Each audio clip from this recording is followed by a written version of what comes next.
every year at the ATFP Gala, we welcome a distinguished keynote speaker. Tonight, we are pleased and honored to welcome Dr. Philip Gordon, Special Assistant to the President and White House Coordinator for the Middle East, North Africa, and the Gulf region. Dr. Gordon is the highest-ranking official in the White House dealing with the Middle East under President Obama. He is a longtime friend and associate of the President, having served in his 2008 election campaign as a senior foreign policy advisor. Dr. Gordon assumed his current position last March. In addition to his responsibilities throughout wider Middle East region, he is a core member of the President and Secretary of State Kerry's team responsible for Middle East peace. ATFP strongly supports U.S. leadership on Israel-Palestinian peace. Therefore, we are gratified and encouraged by the President's firm commitment to prioritize the issue as a major American policy goal. U.S. brokered talks are indeed the only path to a conflict-ending agreement, allowing two states, Palestine and Israel, to live side by side in peace, dignity, and security.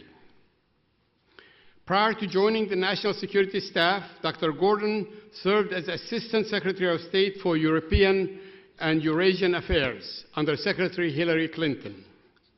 He has authored numerous publications and has a PhD from SAIS. We welcomed him here tonight to give his first major public speech on Middle East policy since assuming his current office. He will also read a letter from the President that has been sent already to the American Task Force on Palestine on this occasion of our 10th anniversary. Phil, we're pleased and gratified that you have joined us tonight. Please join me in welcoming tonight's keynote speaker, Dr. Philip Gordon.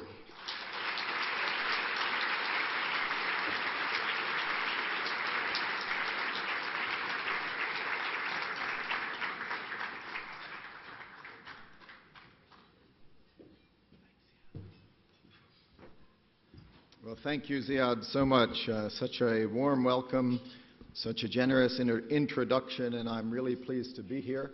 I'm pleased to see so many old friends and colleagues, but even more than that, I'm honored to join so many distinguished guests and the honorees, and of course you, Ziad, to be here to help celebrate the 10th anniversary of the American Task Force on Palestine. Let me begin by echoing some of the sentiments that we heard in that very nice film that was shown to us just a few minutes ago, in underscoring the reality that the ATFP is really a remarkable organization. In many ways, this organization is the embodiment of what President Obama said in his historic address in Jerusalem last March. He said, "You must create the change that you want to see." And your efforts, Ziad, all the leadership of the ATFP, your efforts to develop partnerships with such a wide and diverse array of stakeholders are really a model for public engagement in a city not always known for civility or reaching across party lines. One need look no further than the many different organizations represented here tonight to see this approach at work. You are known and respected for what you do, not only for what you do, but for how you do it. And your tradition of honoring the accomplishments of Palestinian Americans and the broader American community has called America's attention to a history of public engagement and service that is too often overlooked. The honorees tonight are really a testament to this tradition. Your work has also carved out space for a nuanced, informed policy discussion, helping provide the American public with a better understanding of the Palestinian narrative and its importance to the United States. Finally, your work has served to reinforce what the President himself emphasized during his visit to Jerusalem, Ramallah, and Bethlehem, that the creation of a Palestinian state living alongside Israel in peace, security, and dignity is not only in the interests of Palestinians and Israelis, but it's in the national security interests of the United States.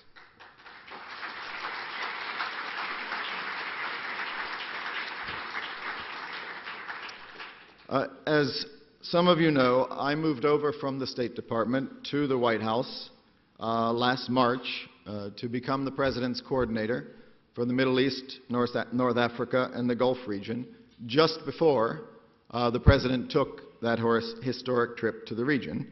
And as I certainly recall, and many of you will recall, there was some skepticism about his decision to go to these places for the first foreign travel of his second term. Some, even among his own advisors, argued that the issue was just too intractable, the politics were too difficult, and the controversies too great. But the President was unmoved. He understood the importance of these issues and of his personal engagement. So he was determined to speak directly and candidly to the Israeli and Palestinian people and to underscore to them his personal commitment to ending the conflict.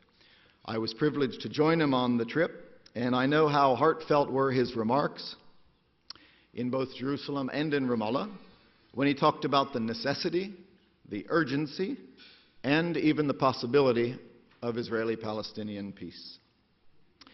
In Jerusalem, President Obama made clear that the United States understands how critical security is to the people of Israel. He underscored the reality that the security relationship between the United States and Israel has never been greater, and we're proud of that. In the same speech, before a large audience of Israelis, the President made clear his commitment to the Palestinian people's right to self-determination and justice. He appealed to Israelis to put themselves in the shoes of Palestinians and to look at the world through their eyes. It is not fair, he said, that a Palestinian child cannot grow up in a state of their own. Just as Israelis built a state in their homeland, Palestinians have a right to be a free people in their own land. From many meetings we've had in the White House on this issue, I can personally attest to the President's passion, commitment, and resolve, which I think are evident in all he says and does. But as they say, why take my word for it? Instead, let me read the letter that Ziad referred to that the President wanted to share with this group on your 10th anniversary. Quote, I send greetings to all those gathered for the 10th Anniversary Gala of the American Task Force on Palestine. As I emphasized during my visit to Ramallah this March, the United States remains deeply committed to realizing the vision of a just and lasting resolution to a conflict that has continued for too long. And I'm pleased to have a partner in ATFP who shares this vision for peace. Let me reaffirm the unwavering support of the United States for a negotiated outcome that results in an independent, viable, and contiguous Palestinian state living in peace alongside the State of Israel. Two peoples enjoying self-determination, security, and peace. The Palestinian people must have the right to govern themselves and reach their full potential in a sovereign state of their own. We are under no illusions. A lot of work and tough choices lie ahead for Israelis and Palestinians. But I firmly believe that we cannot give up on the search for peace, which is why my administration continues to work tirelessly to support the parties' current negotiations. And it is why we continue to invest significant effort and resources in the vital work of building the institutions of a future Palestinian state and the foundations of a vibrant economy that can create new opportunities for Palestinians from all walks of life. Peace is necessary, peace is just, and peace is possible. The support of the Palestinian and Arab American communities and of important groups like yours is critical to making this a reality. Congratulations again on the 10th anniversary of ATFP. I wish you all the best in the years ahead. President Barack Obama.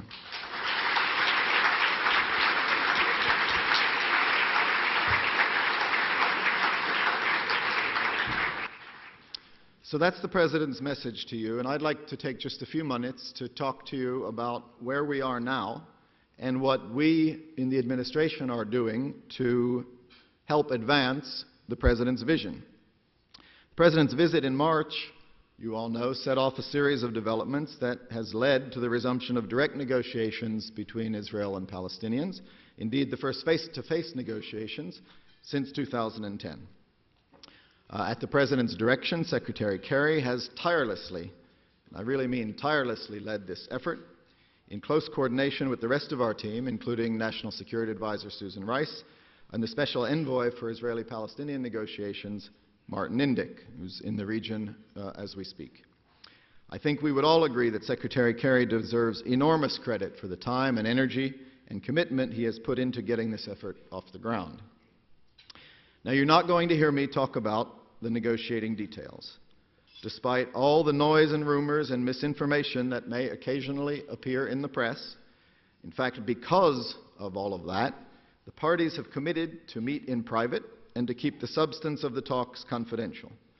But I will say this, the core issues, borders, security, Jerusalem, refugees, are all on the table and are being discussed very seriously. Getting to negotiations, of course, was not easy. It took courage from President Abbas and from Prime Minister Netanyahu.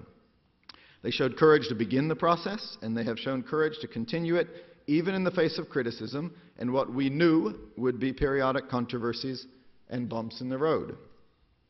Prime Minister Netanyahu's decision to release Palestinian prisoners and President Abbas's decision to put aside efforts to upgrade the status of Palestinians in international organizations during the 9-month time frame of the negotiations are constructive steps conducive to creating a positive atmosphere for the talks. Just today, in fact, the Israeli government released the second group of 26 pre-Oslo era prisoners, a key request of President Abbas, but of course a difficult and controversial issue for Israelis. Israeli settlement announcements have also continued, contributing to an increased level of mistrust by Palestinians. With olive harvest season in full swing throughout the West Bank, we are also acutely aware that settler violence remains a serious concern. Lest there be any doubt, let me underscore what has been the United States policy, not just for this administration, but for preceding administrations, which is that the United States does not accept the legitimacy of continued Israeli settlements. They are not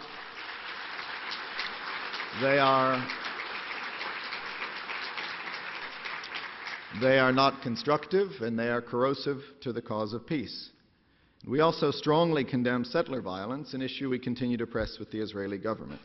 At no time in the course of resuming negotiations have we or the Palestinians condoned settlement activity. The President's policy and our approach to advancing peace has been grounded in our belief that ultimately a peace agreement that addresses all final status issues is in the core interest of both parties, as well as of the international community. It's in our core interest in the United States. It's the only path to true security for Israel and real statehood and independence for Palestinians. Now, the President has articulated his vision for what peace looks like on a number of different occasions.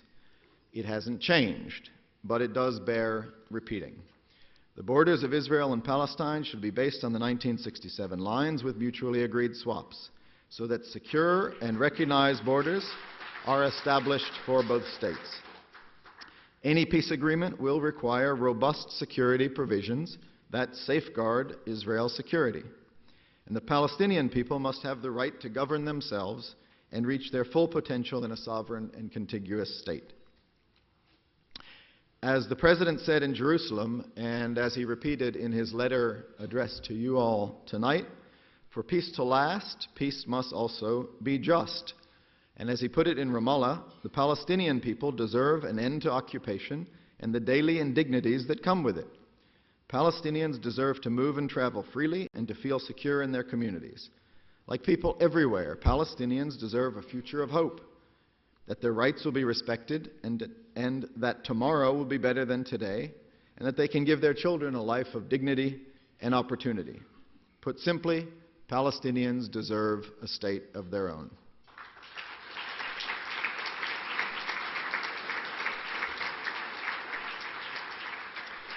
Now, those aren't just words that you've heard before. They are the principles that guide our policy and shape our choices. And this vision has guided our international diplomatic efforts to bolster the negotiations. We've made a point to engage the Arab League and to encourage the revitalization of the Arab Peace Initiative, which holds out a vision not just of peace between Israelis and Palestinians, but also of normalization between Israel and the wider Arab world.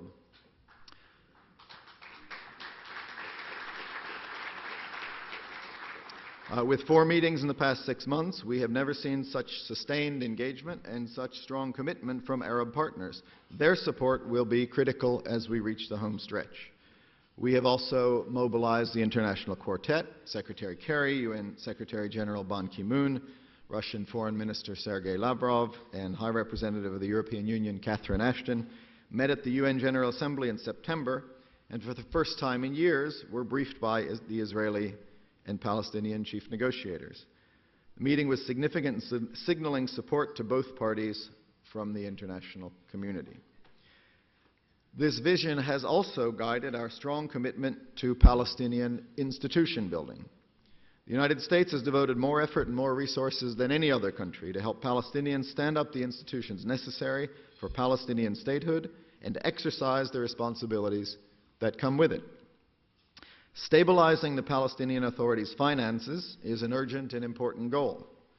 Without significant budget support, so much of what the PA has achieved to professionalize its government and security forces will be put at risk. We are therefore working with our Gulf Arab partners to ease the burden of private sector debt faced by the Palestinian Authority. And just last week, Secretary Kerry was pleased to announce that the government of Qatar has agreed to provide $150 million in urgently needed debt relief to the Palestinian Authority.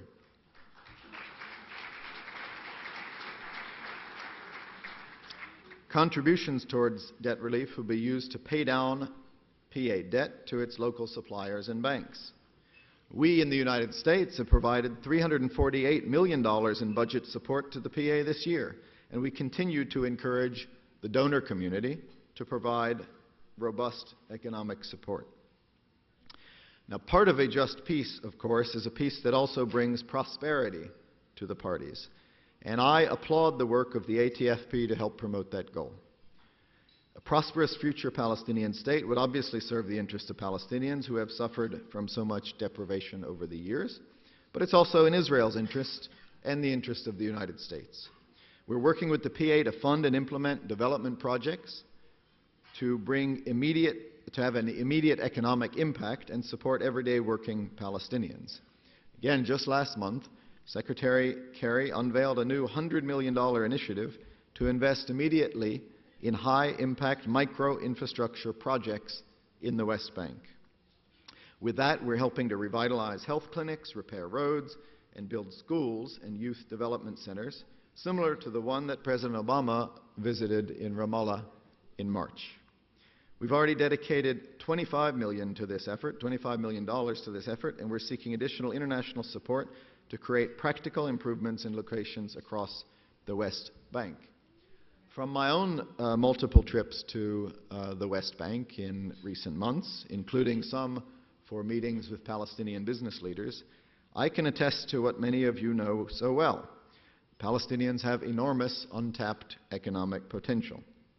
They have the skills and spirit of entrepreneurship to produce real economic growth that would make a huge difference for a future Palestinian state and throughout the region. This vision for a prosperous, independent, and sovereign Palestine is something the President and Secretary Kerry strongly believe in.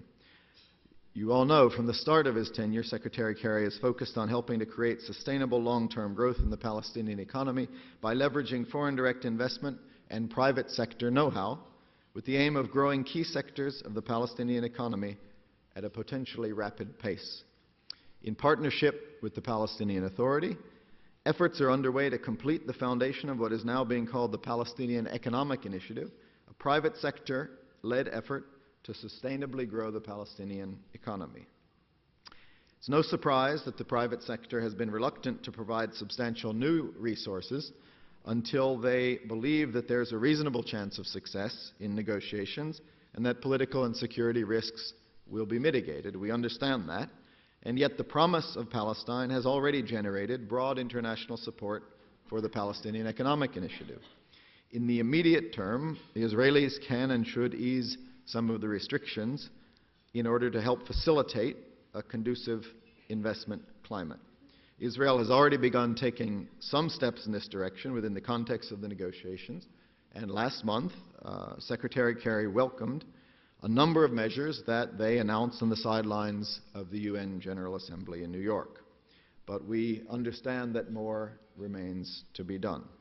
In the longer term, investors and partner governments that believe in Palestine's potential appreciate, as we do, that the full benefits of large-scale economic investment can only be realized with a viable political outcome. So as I talk about all we and you are doing to help the Palestinian economy, I also want to be clear.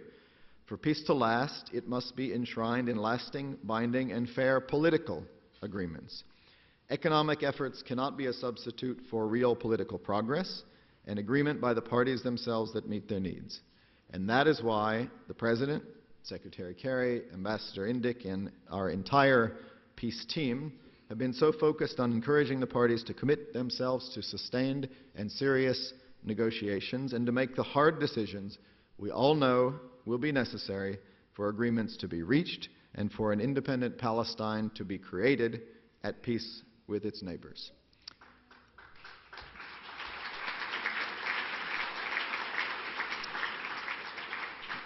So let me just sum up. The prospects for an agreement are real, but they will require difficult decisions. In this, we and the parties are clear-eyed. We know how hard it is and will be.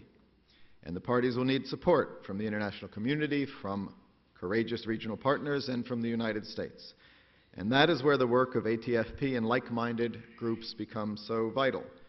ATFP has made the case for peace through thick and thin. We need your passionate commitment now more than ever, and we appreciate it. For everybody here today, your belief in this vision has not wavered, and from this we draw hope, inspiration, and resolve to finish the work that so many before us have worked so hard to achieve. Your continued dedication and effort at this important juncture is vital. With your support, we make the case for an independent Palestine and for a secure Israel. And we make the case for a more peaceful future that is profoundly in the interests of the United States. Thank you all for listening, but most of all, thank you for your commitment to resolving a conflict that has gone on for far too long.